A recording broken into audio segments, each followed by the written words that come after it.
et de bien mener sa transformation digitale, d'essayer de vous présenter un peu les opportunités que ça peut vous offrir et de dresser une liste des points qu'il faut bien garder en tête dans ce process de transformation. Je vais commencer par un petit disclaimer parce que la transformation digitale, c'est vraiment du cas par cas et d'une entreprise à une autre. Elle ne va pas forcément prendre la même forme, aller autant en profondeur. Et du coup, pour ma présentation, moi, je vais essayer de rester assez général, mais je vais quand même m'appuyer sur l'exemple d'hypothèque pour illustrer mes propos. Donc, vous inquiétez pas si tout ce que je raconte ne peut pas s'appliquer directement à votre entreprise ou à vos cas d'usage. Et si vous avez des questions, n'hésitez pas à les poser soit dans le chat de Zoom, soit en fin de présentation. Et même après, je resterai dispo par mail si vous avez des questions. Donc, juste avant de commencer, je vais me présenter rapidement. Je m'appelle Corentin, ça a été dit. Je suis Head of Product chez Hypothèque. Donc, pour faire simple, ce que ça veut dire, c'est que je suis en charge du développement de tous nos produits et je suis aussi responsable de la priorisation de tout ce qui va toucher au digital dans l'entreprise. Et Hypothèque, qu'est-ce que c'est? Hypothèque, c'est la fintech qui révolutionne le financement hypothécaire en Suisse. Et donc, c'est le subtil mélange entre, d'une part, une équipe d'experts en financement et en prévoyance qui accompagne les clients sur leurs projets de recherche de financement pour des achats ou des refinancements immobiliers, et d'autre part, une équipe qu'on va qualifier de digitale qui s'occupe à la fois de mettre en place tous les outils numériques nécessaires au bon fonctionnement de l'entreprise et également de développer la plateforme en ligne qu'on utilise pour gérer la recherche de financement. Et donc sur le slide, on mentionne 4 produits parce que notre plateforme, c'est un mélange de 4 produits. Donc il y a notre site marketing et après, il y a une interface qui est dédiée aux clients, une pour les conseillers et une pour nos partenaires immobiliers. Maintenant que les présentations sont faites, on va pouvoir rentrer dans le vif du sujet et je vais commencer par une citation de moi-même pour essayer de vous donner une définition de ce que je regroupe dans la transformation digitale. Donc pour moi, c'est avant tout un état d'esprit. C'est une volonté de vouloir mettre du digital partout où c'est possible dans l'entreprise, dans le but d'améliorer l'expérience à la fois en interne pour les collaborateurs et aussi, si possible, pour les utilisateurs et les clients externes. Donc il ne faut pas voir ça comme quelque chose d'inatteignable et qui nécessite forcément de repenser complètement son business model, parce que la digitalisation, ça peut être quelque chose de très simple, qui vienne simplement améliorer le quotidien d'un collaborateur en automatisant telle ou telle tâche ou en mettant en place des outils qui sont plus pratiques que juste un stylo et du papier. Et c'est vraiment un processus qui peut s'immiscer partout dans l'entreprise et qui peut aller depuis notre manière de travailler jusqu'à parfois dans notre cœur de métier. Donc j'ai listé un peu là 4 grandes thématiques dans lesquelles le digital peut venir s'imbriquer. Il y a les fonctions support, dans la manière de travailler, dans les process en interne, que ce soit de la communication ou du process, de la documentation, ce genre de choses. Il y a également dans notre manière de communiquer avec des potentiels utilisateurs et de suivre ses performances. Et parfois, on peut également digitaliser notre cœur de métier, même si j'ai bien conscience que c'est pas toujours possible. Donc, si j'illustre mon propos en prenant l'exemple d'hypothèque, je vous ai mis sur ce slide des exemples de logiciels que nous, on a intégrés pour optimiser ces 4 grands pans. Donc, de gauche à droite, on a un logiciel de facturation. On a la suite Google qu'on utilise beaucoup dans nos tâches administratives ou dans la rédaction. On a des logiciels de communication, de mail, de chat, des logiciels pour regrouper de la documentation. On a un logiciel qui est dédié à la priorisation de notre développement. On a des solutions de mailing automatique, de campagne, de suivi de performance sur les réseaux de recherche, de suivi de performance tout court de nos outils. Et nous, du coup, comme je disais déjà, on a aussi la particularité d'avoir aussi digitalisé notre cœur de métier. Et donc, on a ces 4 applications qui sont toutes dédiées à chacune à un public particulier qu'on a développé et qui sont donc au cœur de nos journées. Je vais aller un peu plus dans le détail sur 3 de ces logiciels pour pas faire juste du name dropping et pour vous expliquer un peu comment on les utilise aujourd'hui dans notre quotidien et comment est-ce qu'elles viennent améliorer chacune à leur manière notre quotidien. Donc je pense qu'il n'y a pas besoin de présenter la suite Google. Tout le monde connaît tout ce qui est Google Sheet, Google Doc, Google Drive. Mais en gros, grâce à la manière dont nous on l'a implémentée, elle nous permet de tous collaborer sur des documents, des articles qu'on écrit en commun par exemple. Elle nous permet d'utiliser des templates. On n'est pas obligé de recommencer à zéro à chaque fois qu'on fait un document. Elle nous permet de centraliser pas mal d'informations et elle nous permet de tout simplement se partager des documents d'un collaborateur à l'autre. Le suivant qui est au milieu, c'est Front. Il est peut-être un peu moins connu. Pour faire simple, c'est un outil qui permet de faire de la gestion de mail. Et du coup, elle nous permet de prendre des notes directement sur des conversations, ce qui est plutôt pas mal pour garder une idée avant d'envoyer un mail. On peut partager des conversations avec ses collègues plutôt que de faire des forwards infinis et de se retrouver avec des conversations qui se dupliquent. On peut collaborer sur la rédaction de brouillons, donc ça c'est pas mal. Quand on a un gros mail à écrire, on peut le faire relire par plusieurs personnes avant de l'envoyer. Et on peut également utiliser des templates pour des mails types et ça évite encore une fois de recommencer à zéro et que chacun refasse le travail que son collègue a déjà fait. Et le dernier sur la droite, il est très spécifique lui pour le coup. C'est un outil qui nous permet aujourd'hui d'automatiser des envois de mails. Et nous, il nous permet de gagner un temps fou dans la prise de contact avec nos prospects ou dans la relance des personnes qui nous répondent pas. Et on a mis plein de workflows en place pour que selon le type de projet, selon le type d'emprunteur, selon le type de la personne qui nous a envoyé le prospect, et ben les personnes sont prises en charge différemment. Donc présenté comme ça, on a un peu l'impression que ces solutions, elles nous font gagner 30 secondes par-ci par-là, et que c'est pas énorme. Et en fait, c'est vraiment le cas. Ça nous fait gagner 30 secondes par-ci par-là, mais en fait, on va éviter beaucoup de micro-interactions et de petites actions qui font perdre des petits moments de temps un peu tout le temps dans la journée, mais mis bout à bout, en fait, ça peut nous faire gagner pas mal de temps parce que même si on fait gagner ne serait-ce qu'1 minute par collaborateur par journée grâce à ces petites optimisations, je pense que le calcul, il est vite fait et on se rend compte que c'est rentable de mettre en place ces solutions. Et sans compter le fait qu'on diminue le nombre de tâches répétitives et rébarbatives pour nos collaborateurs et on diminue le potentiel d'erreur. Alors maintenant que j'ai fait un peu cette introduction sur qu'est-ce que c'est la transformation digitale, je vais me pencher un peu plus sur la nécessité de faire cette transformation et quelles opportunités ça ouvre. Heu, alors si on se penche sur les nécessités, le premier point, il est assez évident, les habitudes, elles changent, les habitudes de consommation et je ne parle pas que des habitudes, des utilisateurs en externe, c'est vrai aussi pour, nos collaborateurs.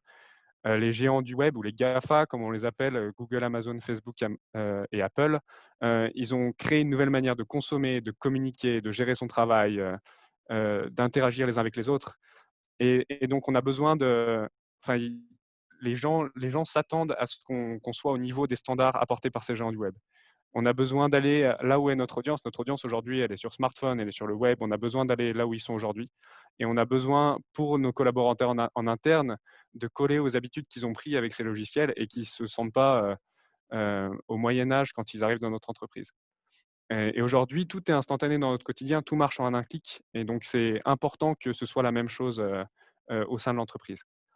Et travailler sur cette transformation digitale, ça permet aussi d'internaliser plus de choses et de garder un certain contrôle. Je citais dans mes exemples tout à l'heure un logiciel de facturation ou des logiciels de suivi de performance. Aujourd'hui, tout ça, c'est des solutions qui vont nous aider à gérer ces aspects en interne et pas forcément de devoir confier ça à une agence à l'externe. Donc c'est pas mal. Ça nous permet de gagner du temps aussi, rien que comme je l'expliquais avec mes 3 exemples juste avant, tout se passe en temps réel et on peut faire en sorte qu'il y ait beaucoup moins de friction et beaucoup moins d'erreurs dans le process. Et donc gagner du temps égale gagner de l'argent évidemment. Et faire sa transformation digitale, ça peut aussi aider à résister à certaines crises. Donc là, on a un exemple flagrant qui est la crise de la Covid. Et si tous les process au sein de la boîte, ils ont une composante digitale et ils ne nécessitent pas forcément un contact direct ou une présence physique pour être appliqués, en fait, on peut gérer pas mal d'aspects un peu plus facilement et continuer à faire tourner sa boîte, même quand on ne peut pas se rencontrer ou interagir directement. Encore une fois, je vais essayer d'illustrer un peu avec Hypothèque. Heu, bon, nous, c'est assez clair que les habitudes des consommateurs, elles ont changé. Tout ce qui est recherche de biens immobiliers, la majorité, ça se fait en ligne aujourd'hui. Les banques sont de plus en plus en ligne aussi. Et nous, on est entre les deux, donc on est obligé aussi d'être ici de manière intuitive et d'être lié à ces logiciels, à ces différents acteurs de manière intuitive aussi. Donc ça, c'est pour les habitudes. Sur l'intégration, sur l'amélioration de nos process et le gain de contrôle qu'on a, intégrer du software, ça nous a permis d'optimiser les coûts, d'accélérer la digitalisation de notre offre. On met du digital de plus en plus loin dans notre processus. Par exemple, aujourd'hui, la prise de rendez-vous, elle va se faire au travers d'un logiciel. On a un process en interne qui est jalonné d'outils informatiques et qui permet de rendre toute l'expérience fluide pour nos conseillers et d'imbriquer à la fois les mails, les notifications, les documents avec ce qui va se passer sur notre CRM. Et à la fin même de notre processus, même la facturation, le suivi des performances, c'est fait sur des logiciels qu'on a intégrés à cette expérience. Et en ayant une composante digitale, on prend de l'avance aussi sur notre concurrence, et on se rend prêt surtout à à aller s'intégrer avec des partenaires digitaux, que ce soit des banques ou des apporteurs d'affaires. Si je me penche maintenant un peu plus sur les opportunités et pas juste sur la partie nécessité, j'en vois 4 principales. Le digital, ça nous permet d'atteindre une audience beaucoup plus large, parce que la communication peut se faire en ligne. On n'a pas besoin que, les clients se déplacent forcément en physique pour venir nous voir. On n'a pas besoin que les collaborateurs soient tous au même endroit pour travailler et on a mis en place, comme je disais, un process automatique qui nous permet d'absorber un plus gros trafic. Aujourd'hui, on n'a que 2 bureaux en physique chez Hypothèque et pourtant on est capable de s'adresser à toute la Suisse romande et c'est ce qu'on fait et on a une capacité d'onboarding, de réception de clients, de nouveaux clients qui est décuplée parce qu'on n'a pas besoin de se soucier des prospects comme j'expliquais parce qu'on a un workflow automatique qui le fait pour nous. On donne beaucoup de proactivité à nos utilisateurs en leur mettant en place une interface et on a des templates en place pour répondre plus facilement, aux différentes demandes et on a une manière d'aller récupérer les bonnes infos plus facilement et plus au cas par cas. Donc tout ça, ça fait que, nos conseillers passent moins de temps pour chaque dossier à s'occuper des petites tâches et du coup, on peut gérer plus de personnes. Comme je disais, on contrôle notre process, on évite les erreurs et les oublis grâce à ça, on arrive à automatiser plein de tâches et on a une manière de travailler qui est plus carrée et plus contrôlée. Et du coup, nos conseillers, ils peuvent se concentrer sur leur travail qui est, de conseiller évidemment, parce que, ils ont plus besoin de se soucier s'il faut mettre un dossier dans telle ou telle étape parce que c'est notre logiciel qui va le dire. Ils ont plus besoin de savoir, quelle action se fait sur quel logiciel parce qu'on a tout réussi à imbriquer pour que ça se fasse bien et on automatise de plus en plus de choses, pour que notre process soit optimisable, en continu. Et tous les outils qu'on intègre, ils sont imbriqués les uns avec les autres. La prise de rendez-vous, comme je disais tout à l'heure, elle se fait en ligne et les rendez-vous qui sont pris, ils apparaissent ensuite dans notre CRM. Les échanges de mails, ils sont aussi liés au CRM. Quand il y a des modifications qui sont faites par, les clients, nos conseillers sont notifiés, sur leur, outil de chat. Donc tout ça, ça nous permet d'avoir un process qui est plus carré et ça nous permet de minimiser le nombre d'oublis. Ensuite, un des grands avantages du digital, c'est que, on a des milliers d'inspirations qui sont à portée de clic et on peut s'inspirer de tout ce qui se fait autour de nous, que ce soit dans le même business ou dans des business parallèles ou dans d'autres pays. Google nous donne accès à plein d'aspirations. On peut regarder ce qui marche, ce qui marche pas. On peut regarder, ce qui nous fait rêver et on peut, recopier des solutions, sans problème, pour, essayer de faire ce qui se fait de mieux. Et une dernière opportunité qui pour moi est assez importante, digitaliser notre approche, notre process et nos outils, ça nous permet d'accumuler plein de data, et ça va nous permettre d'en apprendre plus sur notre marché. Ça va nous permettre de contrôler la qualité de ce qui arrive chez nous. Ça nous permet de mesurer les performances, plus facilement. Et j'aimerais, passer un peu plus de temps sur la data parce que vraiment pour moi, c'est un point qui est important, et c'est quelque chose qu'on ne pourrait pas du tout avoir s'il n'y avait pas tous les logiciels en place parce que tout serait noté sur des bouts de papier et que ce serait difficile de tout corroborer. Mais là, je vous ai mis 4 exemples de graphes. On peut apprendre beaucoup de choses sur les habitudes de nos utilisateurs, par exemple. Si on regarde le graphe en haut à gauche, on peut voir pourquoi est-ce que parfois on n'arrive pas à convertir un utilisateur. Sur celui de droite, on voit sur quel type de résidence ils ont plutôt tendance à se positionner. Et avoir ces informations-là, ça va nous permettre de mieux axer notre offre ou de corriger notre process ou de mieux adapter notre discours pour être plus percutant et mieux collé à la demande, de nos clients. On peut également suivre les performances de notre process. Donc, si on regarde le graphe en bas à gauche, on peut suivre le taux de chargement de nos conseillers, par exemple, pour savoir s'il y en a un qui commence à crouler sous les dossiers ou bien si, au contraire, il y en a un qui est assez libre et qui peut s'occuper des nouveaux arrivants. Et on peut également traquer les performances de nos outils et c'est ce qu'on fait pour optimiser nos fonctionnalités, retravailler tout ce qu'on met en place et continuer sans cesse à nous améliorer. Donc j'espère que j'ai réussi à vous convaincre, sur le fait que bien gérer sa transformation digitale, c'était nécessaire et ça pouvait vous ouvrir pas mal d'opportunités. Évidemment, c'est pas quelque chose qui se fait sans mal et elle nécessite, d'affronter pas mal de défis, notamment, entre autres, d'aider nos utilisateurs, encore une fois internes et externes, à changer leurs habitudes. Je vais d'abord commencer par les utilisateurs internes. Tout le monde n'est évidemment pas un expert en digital et on ne recrute pas les gens chez nous, chez Hypothèque, pour être des experts en digital. Donc, il y a un besoin de les former, de les éduquer à nos outils, à nos process. Ça prend du temps, ça demande d'être bien organisé et bien documenté. Donc, c'est un certain investissement mais c'est un investissement qui est très bénéfique en fin de compte parce que, comme je vous l'ai expliqué, on va gagner du temps et on va gagner en qualité ensuite. Et ensuite, si on fait bien notre travail et qu'on arrive à convaincre nos collaborateurs que ce qu'on a mis en place, c'est bien, et ben, c'est eux qui vont être nos premiers ambassadeurs après dans le futur pour, accueillir des nouveaux collaborateurs, par exemple, ou pour vendre notre solution à des clients ou à des partenaires.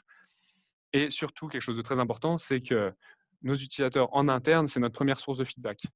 C'est eux qui vont pouvoir nous dire si tel outil marche bien, si telle fonctionnalité qu'on a déployée, elle correspond à leurs attentes, elle correspond aux attentes des clients. Et ça, c'est très riche pour que nous, on puisse continuer de faire évoluer notre process et nos outils. Et ensuite, il y a aussi un travail vis-à-vis des habitudes des utilisateurs en externe. Une première chose, c'est qu'on a besoin de s'intégrer au mieux aux outils qu'ils utilisent déjà tous les jours. Encore une fois, je vais parler des GAFA, mais ce n'est pas que eux, c'est tous les géants du web, et on a besoin d'être en adéquation avec ce qui se fait. Et on a besoin d'être là où ils sont. Donc les clients, ils sont sur les réseaux sociaux, ils sont sur leur mail. Donc si on a besoin de leur parler, il faut être capable de leur envoyer des mails de manière facile et automatique. On a besoin d'être présent sur les réseaux sociaux. On a besoin d'aller vendre en ligne si on peut le faire. Et on a besoin de coller à leurs habitudes. Aujourd'hui, j'ai plus les stats en tête, mais la majorité du trafic Internet, il se fait sur mobile. Si on n'est pas capable d'offrir une belle expérience marketing qui présente notre offre sur mobile, on va perdre pas mal d'utilisateurs.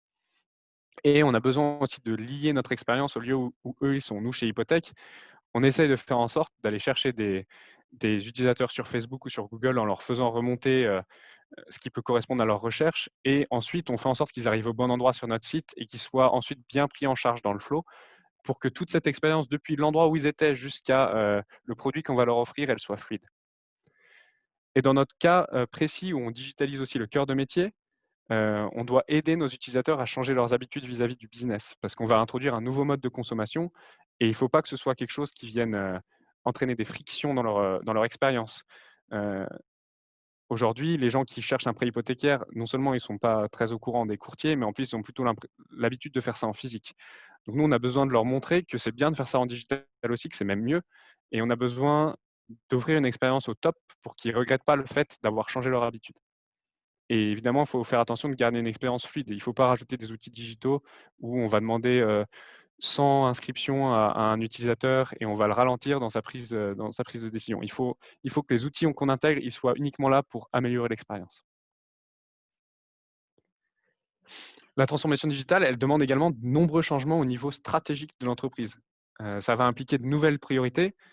Donc, ce que ça veut dire, c'est qu'il faut que le leadership il soit convaincu de la valeur ajoutée de la digitalisation. Il faut qu'il y ait du budget pour ça, il faut qu'il y ait une personne ou une équipe qui soit dédiée à ça. Il faut que ce soit vraiment quelque chose qui soit soutenu par le leadership, que les dirigeants soient capables d'avoir la patience vis-à-vis du digital, de la transformation, de la mise en place de nouveaux outils, qu'ils soient capables d'accepter que parfois on peut faire des échecs. Il faut vraiment que ce soit pas quelque chose, un projet qui traîne quelque part, il faut que quelqu'un le prenne à bras le corps et travaille dessus. On doit mettre en place aussi des nouveaux outils. Donc je vous ai cité plein de logiciels tout à l'heure. Évidemment, ils ne sont pas apparus magiquement comme ça dans notre process. Il a fallu sourcer ce qu'il y avait de mieux pour nous. Ça nécessite de faire de la veille, ça nécessite de comparer les outils entre eux, ça nécessite de tester, de se documenter, puis ensuite d'implémenter les outils, ce qui peut prendre pas mal de temps. Et il faut aussi s'entourer de nouveaux profils, que ce soit en interne ou en étant accompagné par des agences en externe. C'est important de savoir recruter les bonnes personnes parce que ça ne s'improvise pas le digital. Je pense que moi, c'est dans cette optique que j'ai été recruté chez Hypothèque pour venir chapeauter justement tout l'aspect digital de l'entreprise et qu'il y ait vraiment quelqu'un dont ce soit la mission de prendre ça et de travailler dessus. Il ne faut vraiment pas négliger ces aspects-là. Et enfin, la transformation digitale, ça demande forcément des nouveaux process. Comme je disais, il faut faire de la veille, mais il ne faut pas s'arrêter là. Il faut suivre les tendances tech en général parce que ça évolue très vite. Donc, il faut se tenir à la page. Et il faut aussi voir ce qui se fait dans notre domaine ou dans les domaines connexes pour ne pas perdre de vitesse par rapport à la concurrence, par exemple, et pour être sûr d'être les premiers à proposer la bonne offre. Donc sur ce slide, je vais vous donner un peu quelques key points pour comment bien planifier sa transformation digitale. Le premier conseil que je donnerais, c'est qu'il faut se lancer le plus tôt possible. Ça va revenir au dernier point que je veux dire, qui est l'investissement, il est sans retour direct, mais plus vous lancez tôt, plus vous verrez les fruits arriver. parce que ça prend du temps de voir les fruits de la mise en place d'un nouveau logiciel. Donc, lancez tôt et n'hésitez pas à essayer. Il ne faut pas avoir peur de l'échec. Euh, Chaque fois qu'on teste, qu'on lance quelque chose, on apprend et on peut répéter et améliorer les process. Si je prends l'exemple d'Hypothèque, on a intégré il n'y a pas longtemps une solution de chat en ligne pour discuter avec nos clients. Et en fait, on se rend compte que ça ne marche pas du tout parce qu'on l'a sans doute mal intégré ou parce que notre audience n'est pas familière de ces choses-là. Bah, ce n'est pas grave, on apprend, on va voir comment améliorer cette chose-là. Et tout ça, ça s'inscrit dans un cycle d'itération où il faut sans cesse recommencer. Et voilà, c'est un process qui ne se termine jamais, la transformation digitale, parce que les solutions techniques, elles évoluent tout le temps et notre audience, elle évolue aussi. Donc, il faut toujours s'adapter. Un point très important aussi, c'est que le digital, il doit être au service à la fois du business et de l'expérience utilisateur. Nous, les techs, on a un peu cette tendance à vouloir digitaliser pour digitaliser parce qu'on trouve ça cool et vouloir mettre du software un peu partout, mais ce n'est pas ce qu'il faut faire. Il faut faire attention à ce que ce qu'on va mettre en place, ce soit vraiment fait pour améliorer l'expérience, soit de nos utilisateurs externes, soit de nos collaborateurs. Et comme je disais tout à l'heure, il ne faut pas avoir peur de faire des investissements sans retour direct. Ça prend du temps, ça demande des ressources à la fois humaines et économiques pour mettre en place une transformation digitale efficace. Et les retours mettent du temps à venir. Donc, il ne faut pas avoir peur, il faut pas avoir peur de ça. Et un point super important, et c'est pour ça qu'il est souligné en bleu, c'est qu'il faut savoir mesurer tout ce qu'on fait. Il ne faut pas lancer une initiative sans savoir comment est-ce qu'on va pouvoir voir si ça marche ou pas. Donc, c'est très important. Alors voilà, j'ai fini avec ma présentation. Et donc, je vous ai listé ici quelques points. Si vous devez en retenir que quelques-uns, c'est ceux-là. Le plus important, c'est que si vous êtes convaincu par la nécessité et les opportunités de bien s'occuper de votre transformation digitale, et j'espère que c'est le cas, sinon j'ai complètement loupé ma présentation. Donc, si vous êtes convaincu de ça, il faut que ça s'inscrive dans la stratégie de votre entreprise. Comme je disais tout à l'heure, ça ne peut pas rester un projet annexe dont personne n'a vraiment la responsabilité et qui fait que traîner et qui ne va jamais aboutir. Il faut que le leadership soit prêt à prendre le temps et le risque de mettre ça en place et soit prêt à essuyer des échecs. Il faut quelqu'un qui prenne le sujet à bras le corps et qui sache s'entourer ou se former si besoin et qui sache mener ça à bien. Un autre point, c'est que la transformation digitale, elle peut s'appliquer dans plein d'endroits de votre entreprise et dans le quotidien de vos collaborateurs. Il ne faut pas s'attendre à ce que ça vienne transformer du jour au lendemain toute la phase de votre business. Ça peut être des choses qui vont augmenter que 5% de la productivité de vos salariés juste sur un aspect. Mais même ça, ça vaut le coup parce que mis bout à bout, c'est des grosses optimisations. C'est un investissement sur le long terme, donc il faut commencer le plus tôt possible. Et il ne faut pas avoir peur parce que ça ne marche pas tout de suite. Et je vais réinsister sur le fait qu'il faut savoir mesurer l'impact de ce qu'on met en place, que ce soit une mesure qualitative ou quantitative. Il faut être capable de savoir si les process qu'on met, ils fonctionnent bien et il ne faut pas rester buté sur ce qu'on a mis en place. Voilà, alors je vous remercie pour votre temps. Encore une fois, c'était surtout une introduction, donc j'ai bien conscience que je n'ai pas pu adresser toutes les subtilités de la transformation digitale. Comme j'ai dit au tout début, c'est vraiment du cas par cas. Donc, ça ne va pas être la même chose pour une entreprise qui fait du prêt hypothécaire que pour un agriculteur, par exemple. Mais par contre, dans les deux cas, il y a possibilité d'amener du digital pour améliorer l'expérience. Donc, si vous avez des questions, je suis à vous, ou même plus tard, si vous voulez échanger, je vous ai mis mes coordonnées ici, donc n'hésitez pas. Voilà, si quelqu'un souhaite poser une question, il a la possibilité d'activer son micro ou alors d'écrire dans le chat. Donc, moi, je vois qu'il y a déjà quelques questions qui sont posées. Donc, oui, en effet, c'est déjà répondu. Donc, voilà, si des personnes souhaitent poser des questions à l'oral, ils peuvent activer leur micro et le faire.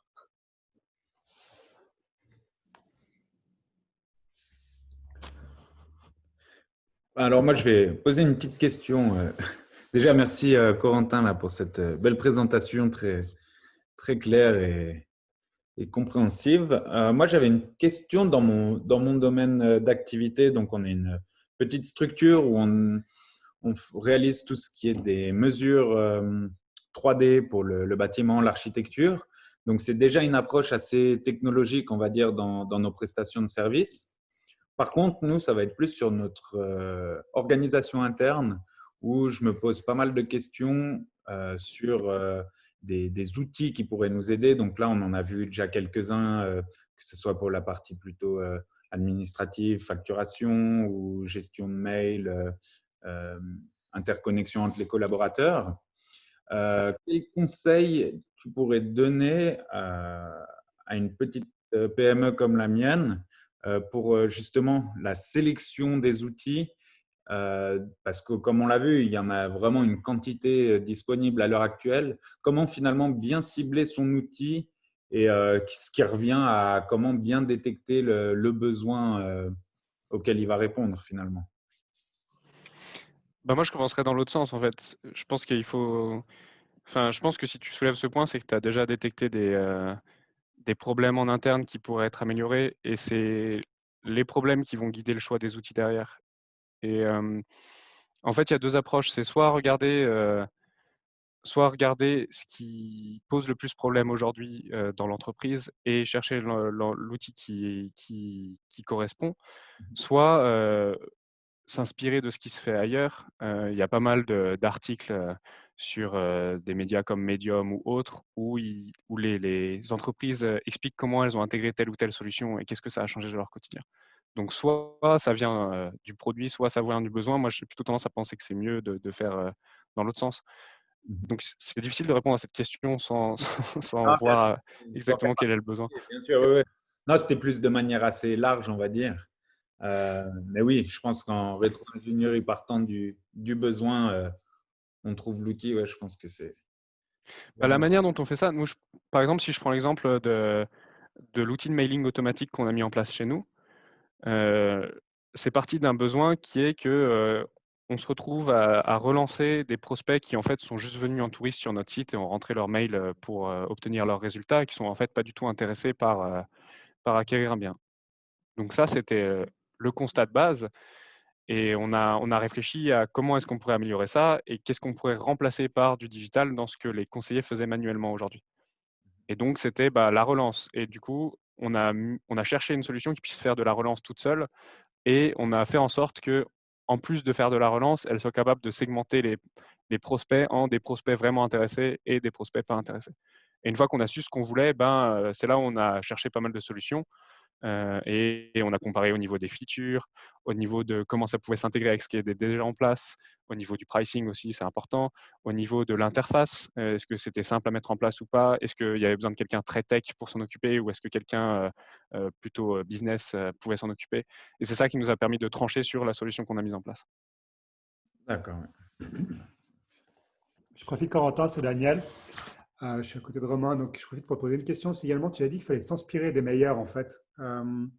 Toi, j'ai vu que tu as cité les GAFA tout à l'heure. Sinon, quelles sont les autres sources d'inspiration de sociétés ou autres qui ne seraient celles d'hypothèque que tu juges bonnes à être suivies comme modèle en quelque sorte? Je vais te donner des noms. Moi, je regarde ce qui se fait à l'étranger sur le même domaine. En France, il y a Preto, par exemple, qui fait exactement la même chose que nous, sauf qu'ils ont 3 ans d'avance sur nous, donc c'est parfait, on peut copier tout ce qu'ils font. Aux US, il y a Better.com, par exemple, qui fait un peu la même chose. Dans des domaines connexes de tech, de fintech, on va dire, il y a des Revolut, des Lydia, des choses comme ça où on peut s'inspirer. D'accord, je te remercie. Donc moi, ce que je conseille, c'est vraiment de regarder à l'étranger et dans des domaines connexes. Donc nous, ce que j'appelle domaine connexe, ça va être les domaines qui sont soit en amont de ce qu'on offre nous, soit après, soit un peu en parallèle. Donc tout ce qui est, nous, recherche d'immobilier ou banque, c'est des très bons exemples de ce qui peut nous servir d'inspiration. Très bien, je te remercie en tout cas pour ta réponse. Et pour la présentation d'ailleurs. Pas de souci. Est-ce qu'il y a d'autres questions?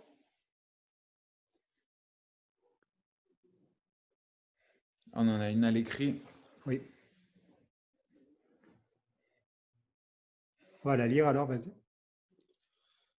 Que recommandez-vous aux petites PME qui n'ont pas la possibilité d'engager un spécialiste comme vous? Une très bonne question. C'est une excellente question. Yanis, peut-être que tu veux répondre à ça. Ou Yanis n'est plus là. Non, je suis là. Bonjour à tous. Il faut simplement outsourcer. Donc, il faut développer un budget. C'est ce qu'on a fait au début, hein, quand on n'avait pas. Enfin, c'est pas qu'on n'avait pas les moyens d'avoir un spécialiste à l'interne, mais on n'en voyait pas la nécessité. Ce qu'il faut savoir, c'est qu'un spécialiste comme Corentin a amené beaucoup de rigueur en fait dans la manière dont on a développé le digital, parce qu'on a à l'interne 2 personnes qui développaient, hein, qui faisaient du code et qui faisaient du design, mais on n'avait pas un chef d'orchestre comme Corentin qui arrivait à voir les besoins de chacun qui interagissait sur le digital. Donc Corentin, c'est un peu le chef d'orchestre de tout l'aspect digital. Donc déjà, si on n'avait pas pu avoir des personnes qui codaient à l'interne, on aurait dû outsourcer puis aller sur l'essentiel, donc aller sur un site web qui nous permettait d'acquérir des clients et puis ensuite pouvoir plugger module par module de nos besoins, donc aller brique par brique en outsourçant il y a des sociétés de services. Mais bon, quand vous voyez que les factures dépassent un salaire, ben, c'est comme dans toute industrie, hein, quand on fait du modèle 3D puis qu'on demande à un architecte externe de nous faire des plans, bah, quand il commence à coûter plus cher qu'un salaire annuel plus les charges sociales, ben, vous engagez une personne. Donc c'est un peu comme dans toutes les industries. Dès que les factures externes dépassent un salaire, vous avez meilleur temps d'avoir la ressource à l'interne qui puisait est 10 fois plus efficace que quelqu'un qui est à outsourcer. Il faut, moi, ce que je recommanderais pour répondre à la question, c'est vraiment identifier les besoins et aller à l'essentiel, tout simplement. Ou alors, après, peut-être échanger avec des gens qui sont du domaine, qui vont vous aider à identifier quel est l'essentiel. Des gens comme Corentin ou des forums, sur Internet. Ouais, c'est ce que j'allais dire. Il y a beaucoup de. Je citais Medium tout à l'heure, mais il y a beaucoup de communautés de product management ou autres qui échangent beaucoup sur ces sujets. Il y a notamment l'émergence du no-code en ce moment, où c'est le fait de pouvoir intégrer plein de petites solutions où il n'y a pas besoin d'un développeur derrière. Et c'est juste, il faut se documenter, mais sur Internet, on peut trouver beaucoup. C'est juste, il faut se rapprocher des communautés qui aiment parler de ça et qui aiment partager sur ça.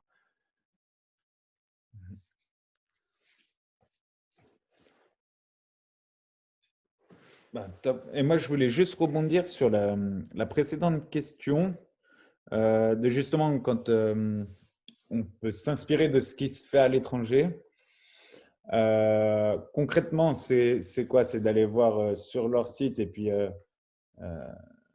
pour plutôt la mise en œuvre ou alors vraiment en termes des outils que eux-mêmes vont utiliser et puis c'est de rentrer en contact direct avec eux et leur poser la question. Il y a les deux.